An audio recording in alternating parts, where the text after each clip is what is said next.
Olá, eu sou o Rafael e eu vou estar apresentando esse projeto junto com o Pedro e o Luiz.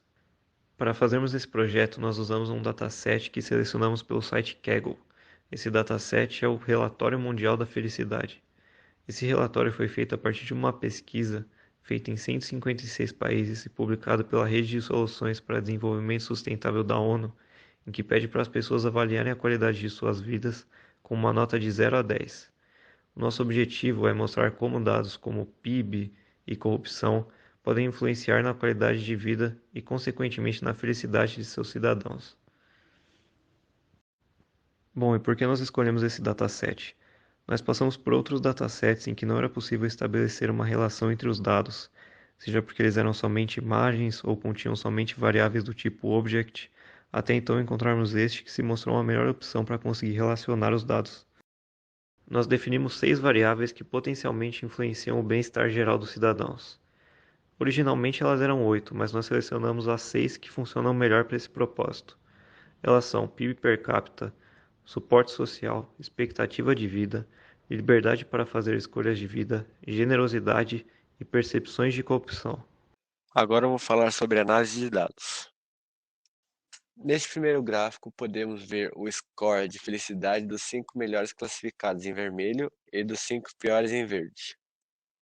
Nesse segundo gráfico, usamos 4 variáveis que mais se relacionam com o nível de felicidade e com isso conseguimos perceber que, mesmo a Costa Rica tendo um PIB bem menor que os demais, ela ainda consegue se manter no top 15, assim como Israel no quesito liberdade individual.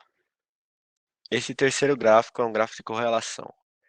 É por ele que podemos analisar e ver quais variáveis que mais afetam o score, que são elas: o PIB per capita, o suporte social e a expectativa de vida. Este gráfico é um gráfico de dispersão, o qual apresenta uma linha que mostra a média deles.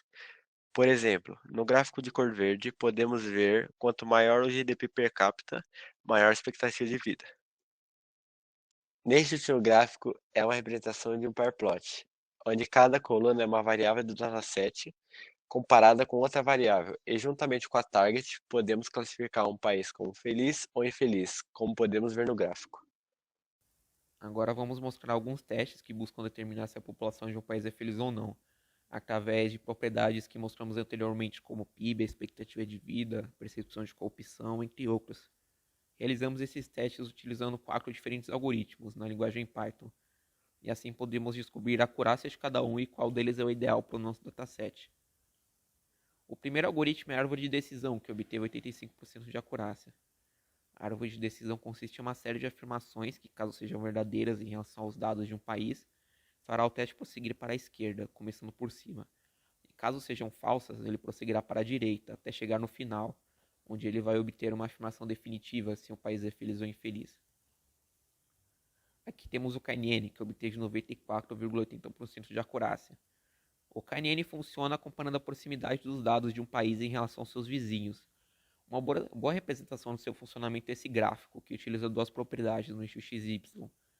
Os pontos azuis são os países considerados infelizes e os laranjas são os felizes, formando uma divisa bem clara e precisa para a maioria dos dados. Aqui temos o Navy Bayes, que funciona através de uma fórmula matemática que foi criada por Thomas Bayes e obteve 92,3% de acurácia. Nessa tabela de exemplo, testando 39 países através do algoritmo, 91 deles o algoritmo concluiu que eles não eram felizes e ele acertou. Em 15 deles o algoritmo concluiu que eles eram felizes e também acertou. E em 3 países o algoritmo acabou errando. E por fim temos o SVM, que basicamente define uma linha reta e separa os países felizes e infelizes. E teve 89,70% de acurácia. Aqui temos o resumo dos testes, mostrando que a árvore de decisão acabou sendo o teste menos preciso, enquanto o KNN acabou sendo o mais preciso e o que consideramos ideal para o nosso dataset. Aqui utilizamos alguns dados fictícios no KNN e no final podemos obter uma resposta definitiva, se o país é feliz ou infeliz. E aqui encerramos o nosso trabalho e muito obrigado.